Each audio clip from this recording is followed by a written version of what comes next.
When to cross, who gets the middle ball, working on the zones we talked about previously.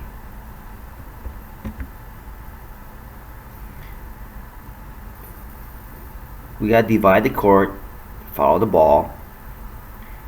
I check off the net person first, then I check off my partner. I'm always watching who is closest to me, so the person in yellow is the person I watch out for. He's going to try to hit the return away from the net person, basic doubles responsibility, okay? But now let's talk about what the servers have to do in terms of responding to the ball. The net player covers middle. They both cover middle first. I made the yellows cover middle first as number 2 zone and cover zone 3. I made the server cover the middle zone as the first priority and second priority being the wide zone. I numbered it 2 and 3 because that way you can differentiate between the two, between the yellow and the green. But when you're serving, the team coverage is you cover the middle and they cover alley. Some people might disagree. Some people might want you to cover the alley more as a net player. But I think if you can cut the ball off the middle, you win the point. Returning team, we're covering the middle first. My first priority is the orange player, and I cover middle. And then I cover wide of me. Because you can generally hit the middle shot harder. The returner is trying to cover middle first. And then he's trying to cover his own alley. Generally speaking, they won't go to the third zone because I'm in the way. So this is the way return coverage, team coverage should work. And if the shot goes wide, the net player covers that. So what we mean by that is the shot goes wide, the net person covers the alley wide. That's his first priority. And then his second priority is the middle. The server will cover the middle and then cover the short angle as last priority, okay? But the middle is always a higher priority to me unless the shot is wide. If the shot is wide, everyone shifts the coverage over. That way you kind of have a primary coverage, okay? The red player will cover the other 2 zones, emphasis on the middle zone, and you give away the short angle because it's hard to hit the short angle with a power shot. So you have more time to get to the short angle. The net player cannot cover the short angle shot, so that has to be the red player's priority.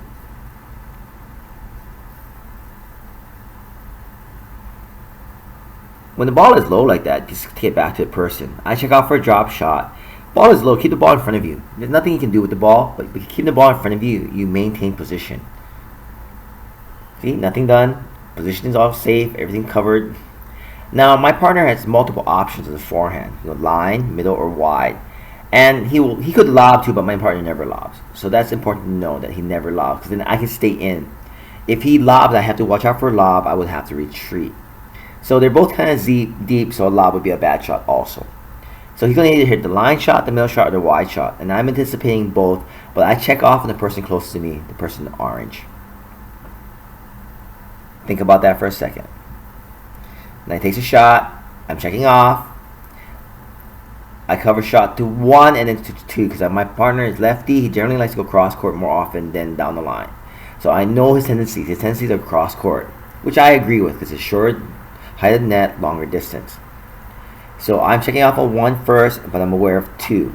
I'm ready for the next shot. Now you have to do this as his partner. I'm covering both his options because if he goes to 1, the net player, the player farther back, there's different angles. If he goes to the net player, there's different angles. So I have to kind of bisect both angles at the same time. And this is where you're anticipating what's going to happen in the next shot. I don't know what my partner will do, but I'm anticipating a cross-court shot to the server on the farther away. If he goes power shot at the net player, I'm anticipating that also, but I'm anticipating the cross-court shot first because that's what he generally does. Goes cross-court. Once the ball is low and the opponent is stretching and the ball is below his knee and below the level of the net, I'm going to close in because he has to pop the ball up. There's no ability to hit the ball hard anymore. Once the ball is below the level of the net, they have to hit up on the ball. It's hard to power it because if you power it, the ball might not go in. Ball down, close, ball up, stay, retreat. Ball down, I'm going to close in. And I'm going to go straight in, cutting off the middle ball. And once I cross in front, my partner is going to go to where I was to maintain coverages. Whenever you see your partner's back in front of you, you go to the right side. Okay? And when you put the put away here, you hit away from people. In my backhand volley, it'd be very difficult to go through someone. Plus, it's not nice. But generally speaking, at the higher levels, when you go through people, you have to hit it incredibly hard, or they might reflex their volley for a winner. Here's some simple things we talked about today. And then we're going to add on a little more advanced flavor. Basically, who gets the middle ball. And it's more advanced positioning in play because the level's a little higher. It's an open tournament.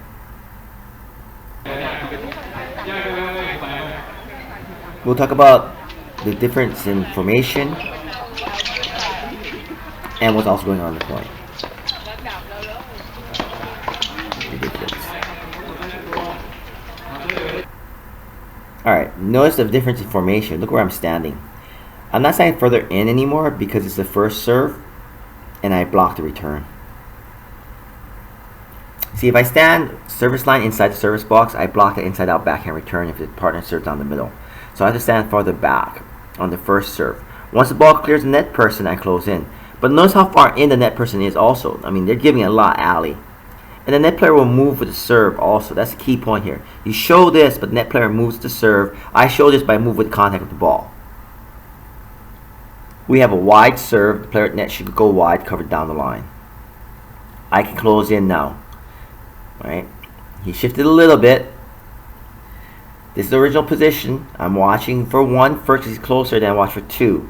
I'm anticipating cross-court return for my partner. This is where the advantage of playing with someone over and over comes up.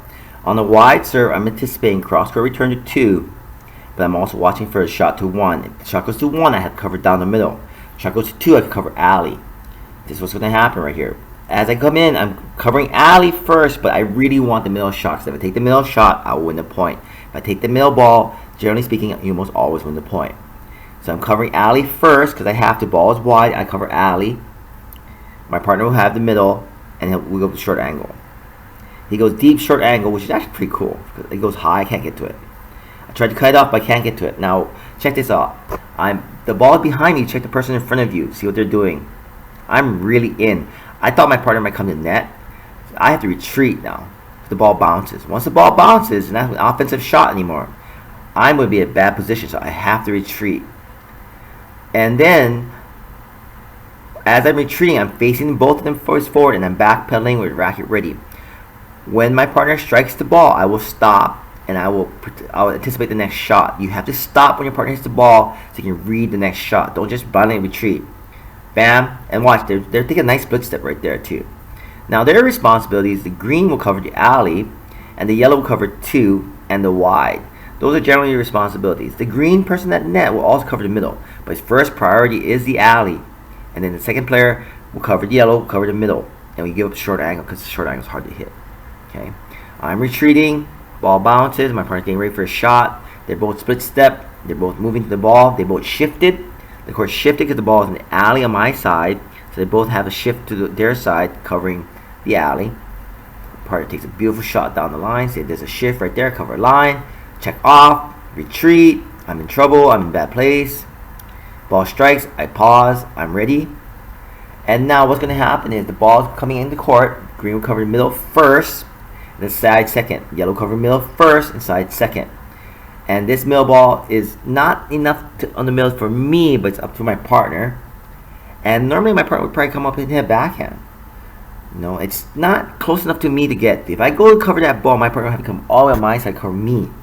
So I can only stand in the way and watch him cover the ball. This is just ridiculous because my partner is number 7 in the world for his age. They have no chance. Okay, ball's high above the level of the net. Hits it flat and square. They should go to the middle, but it's really what can you do about that shot.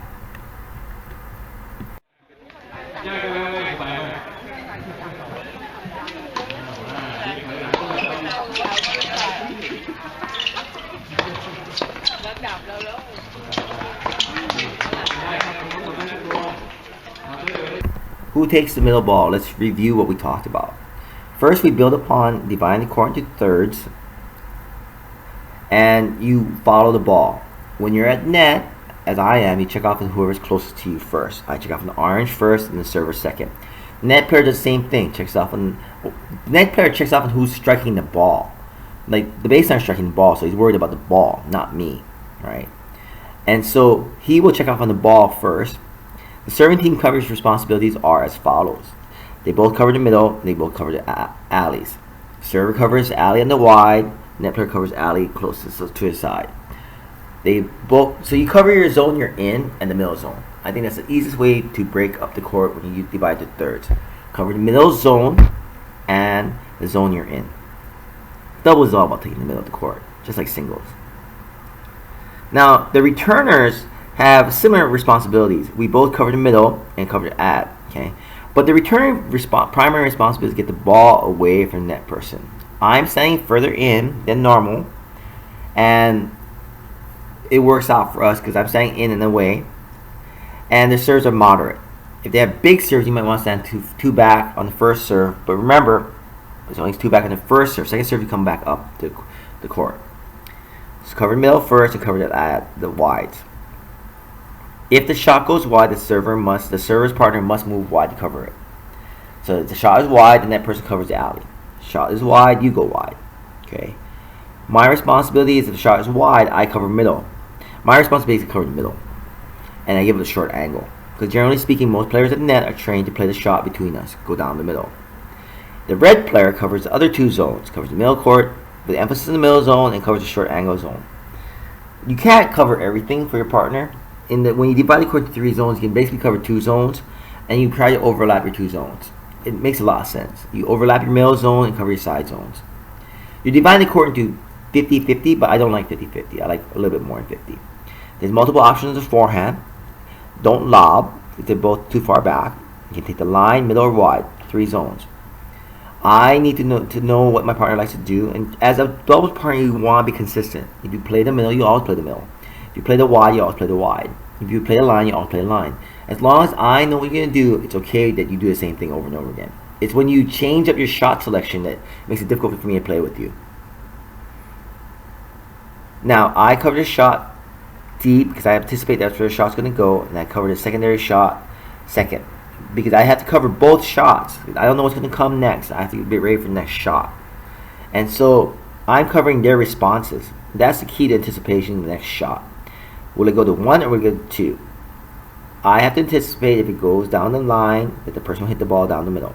I anticipate if the ball goes wide, the person farther back, they'll probably play a cross court or a line. So I have to anticipate those 2 shots. So I have to be in position to cover both those shots. It might require a step once the ball is struck. But that's the key to doubles. It's not that you stand still while the ball is in play, but you keep moving even if the ball is not going to you. Good doubles players always move. Remember now when you're playing, the ball goes low, lower than net, you can close in. The secret to good doubles, keep the ball down. You bring everyone to net, keep the ball down. Or even when you're in the baseline, keep the ball down. Slice it, get it low, get it away from them, make them hit the ball. If they don't come to net, on the baseline, make them take a step to the ball. 1 step makes a huge difference. Now the more advanced positioning is, I have to stand farther back. They have good serves. I want to cover. I want to give my partner the ability to hit the inside out backhand return. And then after the ball is struck, I will move in. Notice the net player is very far in the middle of the court. He's really covering the middle zone. And he will move with the ball if the ball goes wide to cover it down the line. Once his original positioning, I watch number 1 first, and I watch number 2. The server is secondary. The net player is the one I worry about. Once I close in, I cover line, and I try to take the middle shot.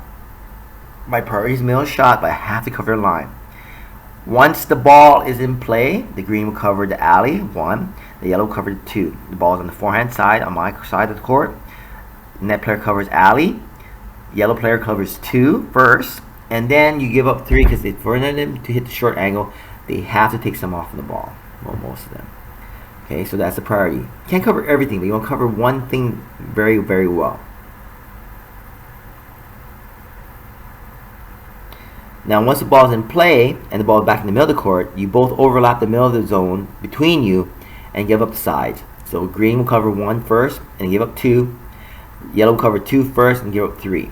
Remember, I numbered it so that the yellow and green have different numbers. When I talk about it, it's a little bit easier for me to talk about. Remember, cover middle first, always give up the alley second. You only change the coverages based on your points if they always hit angle shots, like me. Here's a shift. See how everything going on in play, and once it goes in play, I have to check off. Ball behind me. I have to check the person in front. I have to retreat. You gotta move with the ball, work anticipating the next shot, and take the middle as much as possible.